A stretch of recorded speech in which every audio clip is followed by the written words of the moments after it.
Matukio. Hapa tunakujuza matukio na matokeo kadri yanavyozidi kutokea na kutukia humu nchini na hata ughaibuni. Mtazamaji, tunazo taarifa chungu nzima na hususan taarifa kuhusiana na kongamano la ugatuzi na ambalo linafanyika mjini Eldoret ni katika kaunti ya Uasin Gishu, na ni taarifa ambayo tunazidi kuifuatilia, ambapo kongamano linaendelea mjini Eldoret, kinara wa Azimio Raila Odinga akitarajiwa kuhutubia wanaohudhuria hii leo. Hali kadhalika tunayo taarifa kuhusiana na Seneta Mandago ambaye yuko kizimbani, na ni seneta wa kaunti ya Uasin Gishu ambaye awali alikuwa ni gavana wa kaunti hiyo, pamoja na watu wengine watatu wakifikishwa katika mahakama mjini Nakuru kuhusu sakata ya masomo ya Finland. Mandago na wenzake wanakabiliwa na tuhuma za njama ya kulaghai wanafunzi na familia shilingi bilioni 1. Hali kadhalika tunayo taarifa kuhusiana na ziara ya Rais Ruto katika kaunti ya Kiambu, ambapo Rais William Ruto hii leo atakuwa akizuru kaunti hiyo anakotarajiwa kuzindua miradi mbalimbali na maendeleo pamoja na miradi mingineo, ambapo anatarajiwa kuweka jiwe la msingi katika kanisa la Kianglikana la Mount Kenya South Diocesan Grand Cathedral. Kando na hayo, tunayo taarifa kuhusiana na kongamano la ajira MKU, ambapo chuo kikuu cha Mount Kenya Bewa la Thika litakuwa likiandaa kongamano la ajira. Wasaka ajira na watoa ajira watakuwa wakikutana, huku mafunzo ya jinsi ya kujiweka katika nafasi nzuri ya kupata ajira yakitolewa. Ni taarifa hizo na nyingine nyingi chini ya saa 3 zijazo, lakini kwanza kabisa tupate methali ya siku.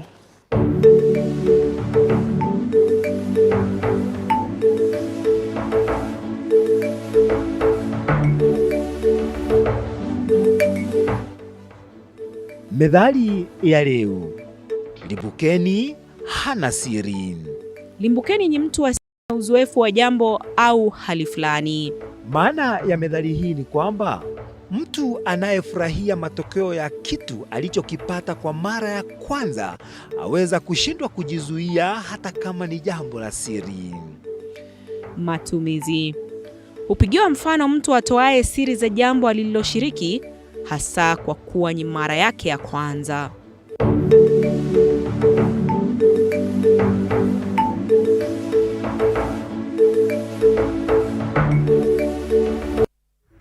Ndio methali ya siku, mtazamaji. Karibu kwenye taarifa zetu za TV47 na Matukio. Mienyi wako Andrin Kilemi, tuandamane sote hadi tamati. Seneta wa Uasin Gishu Jackson Mandago pamoja na wengine watatu wamefikishwa katika mahakama mjini Nakuru kuhusu sakata ya masomo ya Finland. Mandago na wenzake wanakabiliwa na tuhuma za njama ya kulaghai wanafunzi na familia shilingi bilioni 1.1 kwa kuahidi kuwatafutia nafasi za masomo katika vyuo vikuu Finland na Canada. Mandago alifikishwa katika kituo cha polisi cha Nakuru Jumatano, na baada ya hiyo ni baada ya mahakama kutoa amri ya kukamatwa kwake baada ya kukosa kufika mahakamani. Mtazamaji, kikao hicho cha mahakamani kimechukua mapumziko mafupi na baadaye watakuwa wanarejea kutoa uamuzi, ila kwa sasa tusikilize yaliyojiri hapo awali. Tazama. On what this bond entails. Is it for the appearance of the accused persons in court, which in my view, with tremendous respect, is superfluous, because they are here and we are all ready to take plea. In any event, Your Honor, bond issues should be canvassed when parties have taken plea. So from where we are sitting, we are at a loss. What that we have to address you on about the bond? All we can say at this point in time, and after slightly trying to digest your ruling, is that it is prudent for us now to say, to submit humbly, that these accused persons, Your Honor, in the event that they are not going to take plea, then they should be held in custody until such time when this first accused person appears in court, so that we can canvass again or at that appropriate time, the issue of bond once and for all. Otherwise, Your Honor, we are bound now to go into piecemeal trials, because what are we supposed to say about bond at this point in time? For us, we are humbly submitting, Your Honor, that in the event that we are inclined to defer this plea, then the accused person should be held in custody until the first accused person appears. I have deferred the plea is already. Yes, to a date, Your Honor, which you haven't indicated to us. So, yes. So we are unable, Your Honor, to address you on that aspect because we do not understand how the issue of bond. What is this bond about? Is it for the presence, for the appearance of the first accused person, or we are really unable to understand, Your Honor, what this bond aspect is supposed to be about? Because we are all ready to take plea. And in that score, Your Honor, we want to say that we are grieved by your ruling, and we ask for certified copies of your ruling so that we seek redress in the appropriate forum.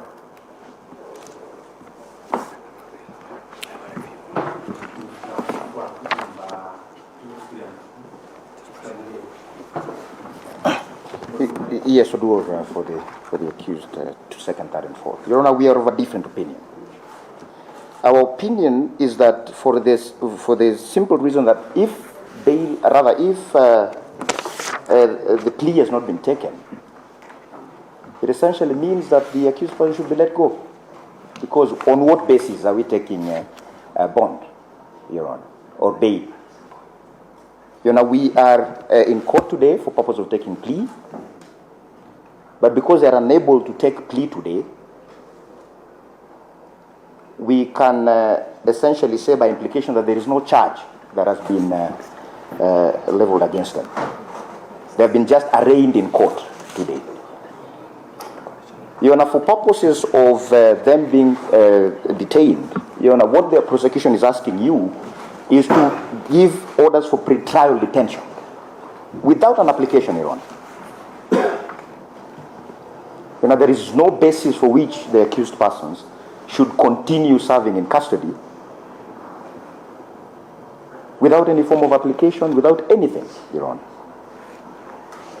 So that Mtazamaji, ni matukio ya hapo awali ambapo mahakama hiyo kidogo imechukua mapumziko mafupi. Kikao hicho kitakuwa kinarejelewa na bila shaka tutakuwa tunakueleza ni yepi yatakuwa yanajiri katika upande wa pili. Lakini katika taarifa nyingine, mtazamaji, ni kwamba kampuni ya Cape Media inayomiliki runinga na redio zipendazo za TV47 na Radio 47 imetuzwa katika tuzo za mashujaa wa ugatuzi ukipenda Devolution Warrior Awards katika kongamano la 8 la ugatuzi linaloendelea mjini Eldoret. Tuzo hizo ni za kutambua watu na kampuni zilizojitolea kupigia upatu masuala ya ugatuzi. Runinga ya TV47 imetuzwa katika kitengo cha Tai ambacho kinaangazia vyombo vya habari ambavyo vimeangazia pakubwa masuala ya ugatuzi. And the first runners up for the Tai Award is Cape Media.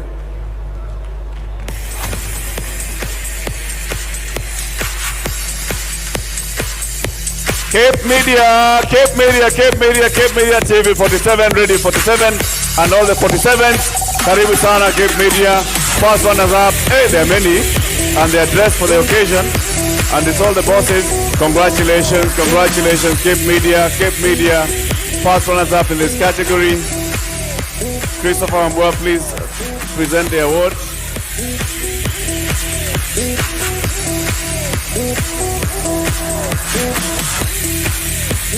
Chris, come and present.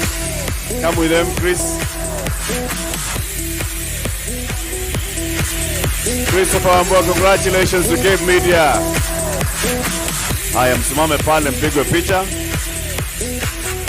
His Excellency Professor Barchok will now present the winner in this category. Heko Cape Media inayomiliki TV47 na Radio 47 kwa jumla. Katika taarifa nyingine mtazamaji, ni kwamba uchunguzi wa upasuaji umefichua kuwa wanaume 4 waliouawa kikatili siku ya Jumatatu usiku katika kijiji cha Gashogi, Gatundu Kaskazini, kaunti ya Kiambu walifariki kutokana na kuvuja damu nyingi. Upasuaji huo uliofanyika katika makafani ya General Cargo katika hospitali ya rufaa ya Thika siku ya Jumatano sasa umefichua kuwa marehemu walivunjika mafuvu ya vichwa kutokana na kupigwa kwa kifaa butu, na familia za marehemu wakikita kambi kwenye makafani hayo siku nzima wakisubiri matokeo, wakihofia huenda yangebadilishwa na kuzuia juhudi zao za kutafuta haki kwa wapenzi wao.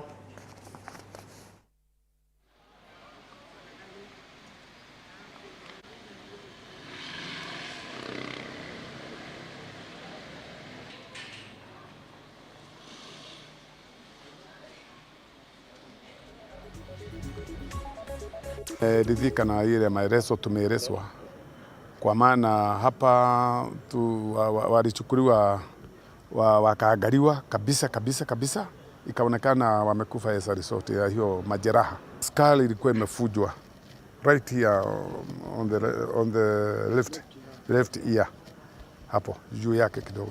Serikali wametusaidia, madaktari wametusaidia pia. Kutokana na matokeo ya daktari tumeambiwa kuwa walikuwa wamegongwa na kitu blunt object, ndio ili cause the death na kubreed sana. Ni mtu hatujuani vile, ni mtu tunaonania barabarani. Niligongwa jinsi mnavyoniona, niligongwa nikapoteza fahamu. Singeweza kupiga nduru wala kuongea, nilipakia na sunguka kama mlevi. Tuko na imani sana na ile ripoti tumepata ya postmortem, na sasa tunatarajia serikali ifanye hii maneno kwa haraka, na kitu tungeomba serikali yetu tukufu ni kusitokee mtu yeyote ajaribu kufrustrate investigation ama weaken our case, because we want justice to be done because of our foreign friends and brothers, and we need justice to be done and that man to be convicted in a court of law, and we want to receive our justice as a family and as a village. Mtazamaji, chuo kikuu cha MKU Bewa la Thika limeandaa kongamano la ajira, wasaka ajira na watoa ajira wakikutana, huku mafunzo ya jinsi ya kujiweka katika nafasi nzuri ya kupata ajira yakitolewa. Hebu sasa tuvuke moja kwa moja tusikilize nyie pia na ajiri. 1 2 3 4 and then 1 2 3 4 let's go. 1 2 3 4 and then 1 2 3 4. Now we combine all of them. Let's go. All of them combine now. 1 2 3 4. 1 2 3 4. 1 2 3 4. 1 2 3 4. 1 2 3 4. This is for you who is ready outside. One more time. Let's go. 1 2 3 4. 1 2 3 4. 1 2 3 4. 1 2 3 4. Indeed, this is part of the participants who are here with us. To lead us to the next session, it is my honor and privilege to invite Madam Caroline who has taken her position at the stage to lead us through the next session. Thank you. Over to you. Thank you so much. All protocols observed. I'm very, very honored to be here today. We are a huge team. We have the German team. We have also the representatives from the government. I should have started the other way around. Yes. And we're very, very happy to facilitate the event to make sure that you understand how systems function there and you understand how to get to Germany. So before I continue, one of the offices that you're going to visit to get to know when you relocate to Germany is the Kenyan Embassy in Germany. And the role of the embassy is not just to facilitate the visa, but also to support the academic collaborations between Germany and Kenya. And we are very honored to have His Excellency, the Kenyan Ambassador, joining us from Berlin, Mr. Thomas Amolo. Please unmute yourself and take your position. Thank you so much. Thank you so much. Thank you so much. Thank you so much.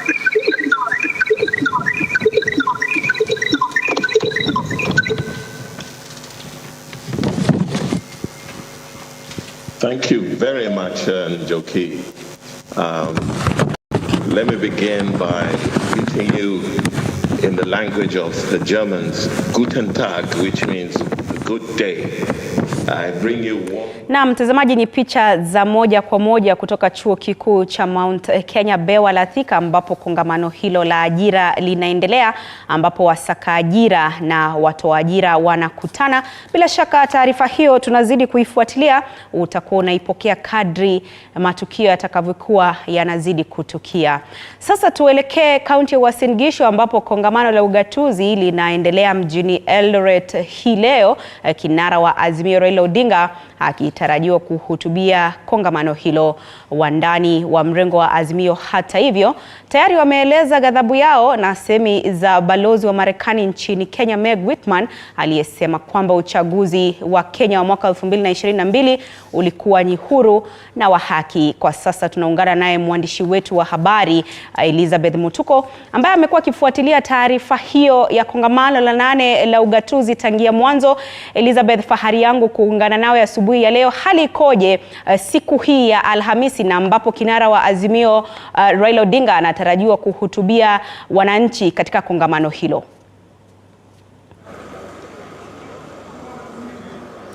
Na kama ulivyosema, ni kweli kongamano hili la ugatuzi linaendelea moja kwa moja kutoka kaunti hii ya 27, kaunti ya Uasin Gishu. Hiyo jana tukishuhudia ufunguzi wake na masuala mbalimbali na kauli za viongozi mbalimbali kuhusiana na ugatuzi wenyewe. Kumbuka kauli mbiu ni siku hizi na siku zijazo, na miaka 10 baadaye, hatua ambazo zimepigwa.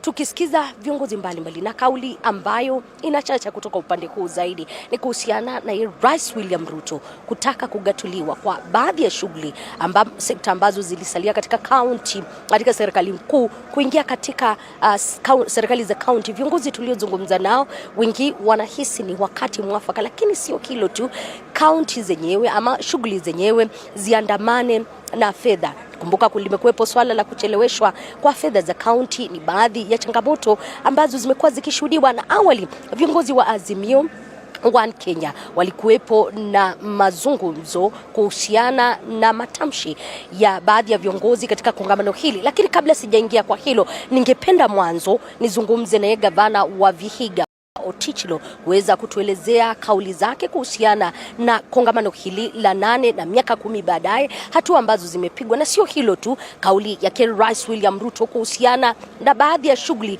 kugatuliwa. Karibu sana Governor, asante kunipa nafasi kuzungumza nami. Karibu, utaweza kukaribia hapa. Nitaanza kwa kuuliza hili, kauli hiyo ya Rais William Ruto ina umuhimu gani, na je, ni wakati mwafaka wa hili kuweza kutekelezwa wakati ambapo changamoto bado zipo?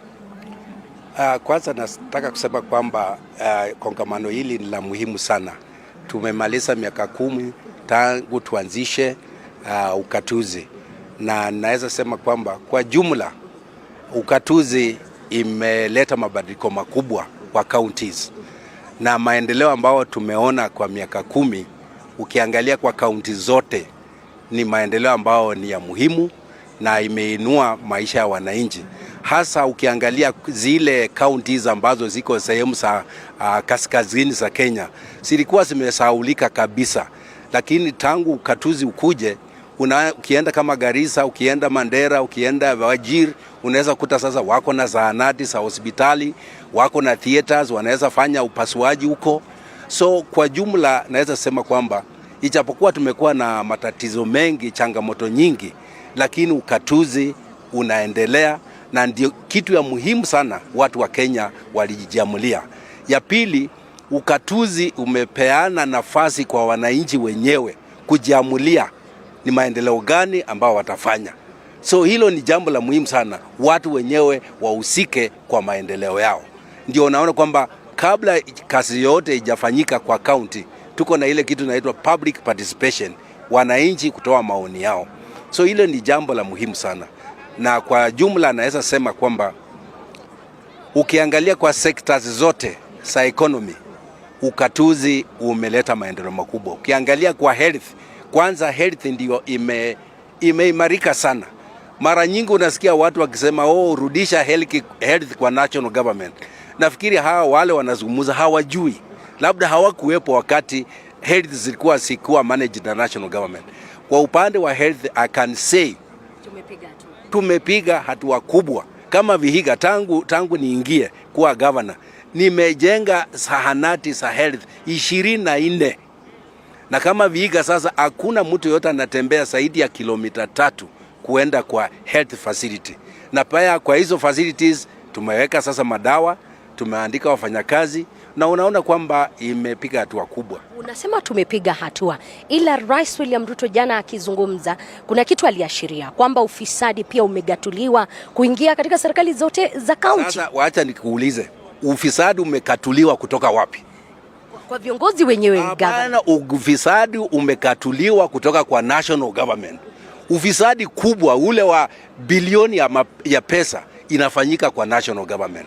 Kwa hivyo sikatai kwamba ufisadi umekuja chini, lakini ukiangalia scale ya national na ile ya chini, sisi tunapata only 15% ya pesa ya inchi ndio inakuja. 85% ya pesa ya inchi hii inabaki na national government, na pale ndio ufisadi uko wakubwa. Kwa hivyo nataka kusema hivi, baliane as Kenyans, ufisadi ni janga kubwa la Kenya, na sisi wote lazima tujitokeze, national government na county government, tutoe mikakati ya kupigana na ufisadi bila mapendeleo. Na mimi naweza sema kwamba kwa county yangu mimi nimeshaweka mikakati ya kupigana na ufisadi, kuanzia kwa ward, sub county mpaka kwa county. Tuko na kamati ambazo zinaangalia vile ufisadi unafanyika na vile tunaweza kuipunguza. Bali kwamba ufisadi upo, ila lazima ufisadi ni culture ya Kenya. Ufisadi umekuwa kama culture. Hata hii watu wako hapa wote, ukizungumza nao mtu anakuambia utanisaidia namna gani hii, tunaweza fanya hivi ndio nipate hii. So ufisadi has become a culture of Kenya. So you cannot say that it's ufisadi kwa county. It's our culture. All of us, we are corrupt. So what is the solution? Manake umekubali kwamba? Yes, all of us. And that's why I'm saying for us as a country to move forward, we must declare ufisadi as a national pandemic. National disaster. Yeah, national disaster. Na lazima tukuje na mikakati, tuje na a serious policy and direction on how to fight corruption. Serikali kuu, hata wewe umesikia, hata President Wula alikuwa hapa akisema 30% ya pesa ya serikali inaibiwa. Anaikuwa anasema hata 2 billion inaibiwa kwa siku. So kama 2 billion inaibiwa kwa siku, Vihiga sisi napata only 5 billion in a year. Sasa ni pesa ngapi tutaiba? Asante kwa sana, nitakuwa nikizungumza nawe baadaye, maana nitakutafuta katika masuala ya mabadiliko ya tabia nchi. Na bila shaka narejea kwako. Mwanzo tusikie vile Azimio walizungumzia kauli za baadhi ya viongozi, haswa kutoka yule ambaye ni ambassador wa taifa la Marekani kuhusiana na uchaguzi uliopita. Ni baadhi ya yale wana Azimio walikuwa wameibua maswali kuhusiana nalo, lakini kwa sasa usukani upande huo. Made some unfortunate remarks regarding the 2022 presidential elections, the ongoing attacks, protests, and the state of corruption in Kenya. According to the U.S. envoy, the 2022 election was the freest, the fairest, and the most credible election in Kenyan history. She also stated on record that Kenya's high tax burden was all right as long as it was consistent. On corruption, she hailed Kenya for doing better than India and Venezuela, and claimed that if American businesses had no qualms with India, they would equally have no qualms with Kenya. Elections, taxes, and corruption are existential questions in Kenya today. It is only a visitor in Jerusalem who can discuss them in such a casual manner. The American government is definitely not a visitor in Nairobi, nor in Eldoret, and we can only hope that these unfortunate remarks were personal and were inspired by the envoy's base corporate instinct of pleasing the buyer to close a deal. For the record, the conduct and the outcome of the 2022 presidential election is among the items that the Azimio negotiating team has put on the agenda of the National Dialogue Committee that is chaired by His Excellency Vice President Dr. Stephen Kalonzo Musyoka, Senior Counsel, and Honorable Kimani Ichung'wah. It is premature, therefore, and haughty for the U.S. envoy, who came to Kenya only in July 2022, to make such a conclusive statement on a matter that is pending before the court of public and political opinion. In any case, Kenyan politicians and diplomats have never taken such positions on American elections, imperfect and indecisive as they have been from the Bush-Al Gore to the Biden-Trump contest. On the matter of taxes, the U.S. envoy is out of touch with reality and fails to think beyond a corporate pedigree. In the past few months, Kenyans have gone to the streets. Kenyans have spilled blood. Kenyans have lost lives to protest punitive taxes imposed by the Kenya Kwanza administration in the Finance Act. The courts of law are currently seized of the matter, and it would be in bad taste for the U.S. envoy to offer sub judice judgment. Americans should know better.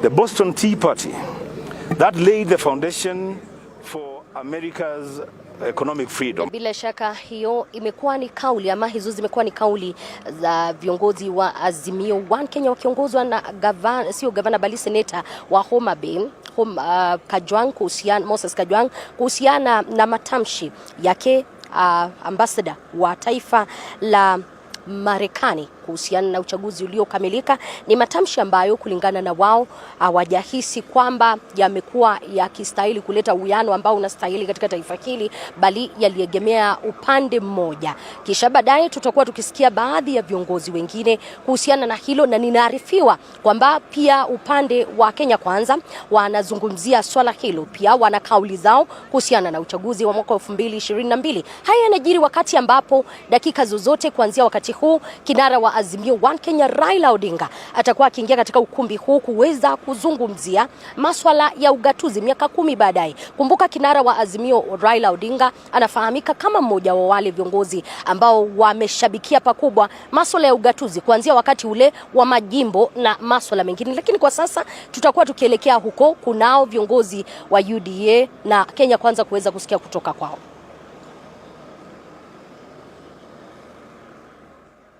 Asante sana Elizabeth Mutuko, ni mwanahabari wetu katika kaunti ya Uasin Gishu na anazidi kufuatilia taarifa hiyo kuhusiana na ugatuzi wa 8 na ambao unafanyika mwaka huu katika kaunti ya Uasin Gishu. Miaka 10 baadaye ugatuzi hapa nchini umefanya kazi. Tutakuwa tunaungana naye baadaye na hususan wakati ambapo kinara wa Azimio Raila Odinga atakapokuwa anafika ukumbini, tusikie nyie pia najiri. Lakini katika taarifa nyingine mtazamaji, ni kwamba wafanyabiashara wote kaunti kaunti ya Embu wanatazamiwa kunufaika kutokana na ujenzi wa soko 6 mpya ya kisasa inayolenga kuweka mazingira bora ya kufanyia kazi na pia kutoa soko tayari kwa mazao ya wakulima. Soko 2 tayari zinaendelea, ikiwa ni pamoja na soko la kisasa la Embu mjini na soko la Kadhimu ambalo linakaribia kukamilika. Na akizungumza Jumanne wakati wa ziara ya soko la Kadhimu, waziri wa ardhi, nyumba na maendeleo ya makazi kaunti ya Embu Raymond Kinyua alisema soko hizo zitaweka mazingira wezeshi ya biashara kwa wafanyabiashara ambao sasa watakuwa wakifanya kazi kunradhi katika mazingira safi na salama, mbali na hali mbaya ya hewa. Alisema pia wana mpango wa kutumia maeneo ya wazi katika soko hilo kuweka vituo vingine kwa ajili ya vijana hao kufanyia kazi mitandaoni, kuweka sehemu za kuchezea na watoto na vyumba vya kunyonyesha, akina mama wanaonyonyesha wapate nafasi kuwanyonyesha wana wao. We have quite a number of markets in Embu County.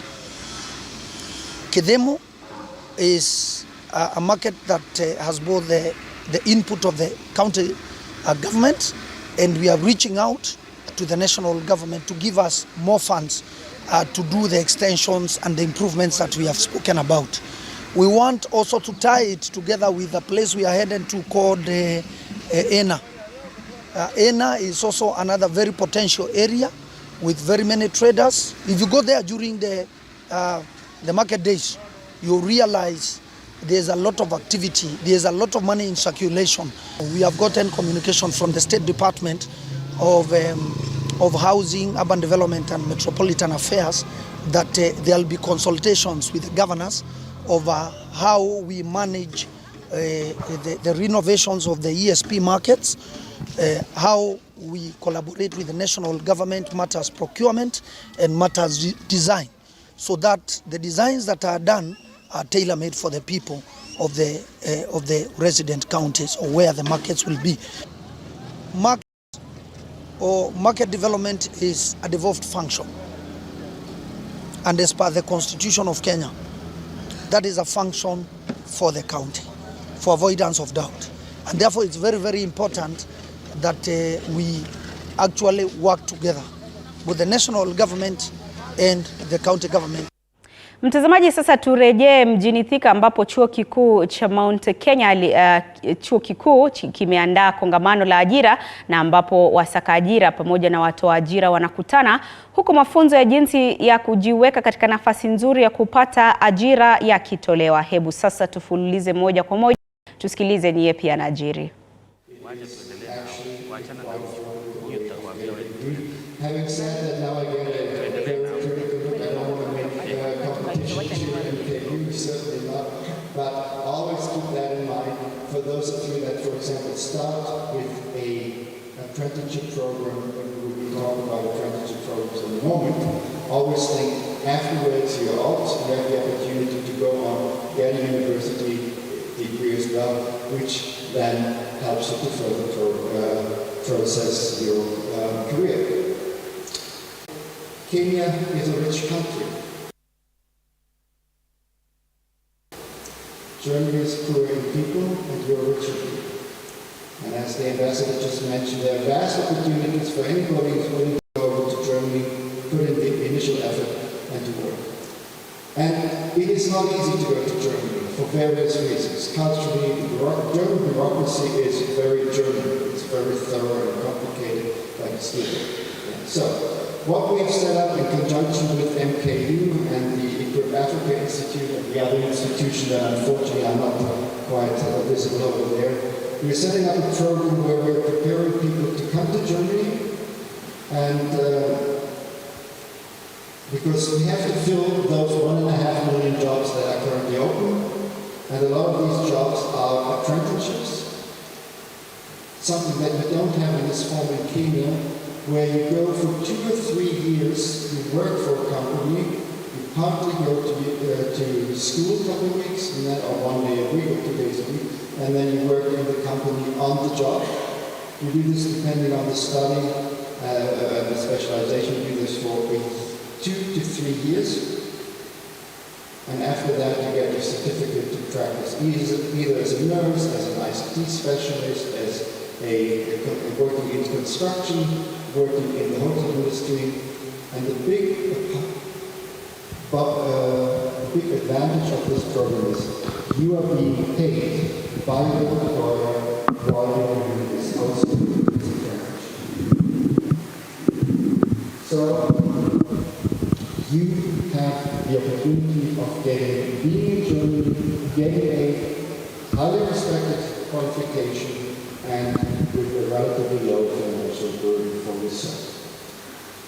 So, to help you and other people who would like to use the opportunity to go to Germany and pursue a career there, we try to set up a program where we try to facilitate this process of coming to Germany and to successfully not only get your apprenticeship done, but also to feel welcome in Germany, to easily adapt into the German private or professional life. So the current program that we are having, and we are in the process of, the first group is currently finishing the program in Kenya. We need you to speak German at the B2 level. That is the absolute minimum.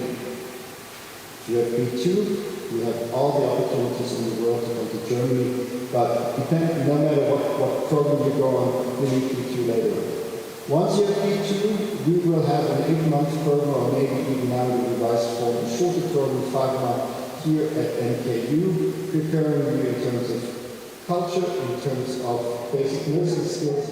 Na mtazamaji, ni kongamano la ajira ambalo linaendelea mjini Thika katika chuo kikuu cha Mount Kenya, na ni taarifa ambayo tunazidi kuifuatilia. Bila shaka hapo wasaka ajira na watu wa ajira wakikutana kujadili masuala aina. Tutakuwa tunarejea huko kwa mengi zaidi, lakini kwa sasa tumeingia katika awamu yetu ya pili ya kipindi hiki cha TV47 Matukio, na ambapo kama kawaida siku ya Alhamisi tunaangazia masuala ya elimu, taswira ya elimu humu nchini. Na wiki hii ikiwa ni siku ya ugatuzi wa 8 miaka 10 baadaye, tunajikita katika masuala hayo ya ugatuzi, tukiangazia ugatuzi umeimarisha elimu kwa njia gani. Tunaangazia mabaya, mazuri na hata mabaya zaidi ambayo yalitukia miaka 10 iliyopita, na hususan katika sekta ya elimu, changamoto zilizopo na ni kwa njia gani tunaweza kurekebisha yale ambayo huenda ikawa kidogo hayakuenda vilivyo.